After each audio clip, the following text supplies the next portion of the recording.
hyvän kierroksen ja luottavat siihen. Kimi Räikkönen lähtee saman tien myöskin radalle. Ja sinne jää Ralf Schumacherin auto ja moottori on rikki. Teki ajan kärkeen ja saman tien räjähti moottori. Kyllä. Näin pitää paikkansa. Mielenkiintoista, että tuosta ei saada vähän lähempää tuota kuvaa tällä hetkellä. Tässä vaaditaan jo nopeutta. Ja tota ei saisi tehdä muuten. Siitä tulee vielä nuhteiden lisäksi sakkoja. TV-sarjasta Pulkkinen tutulla sanonnalla sanomista tulee, voin kertoa.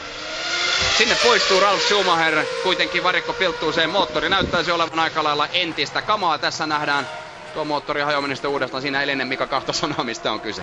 Ei, se meni siinä joo. Takapyörät lukkoon vielä kaikille. Kyllä.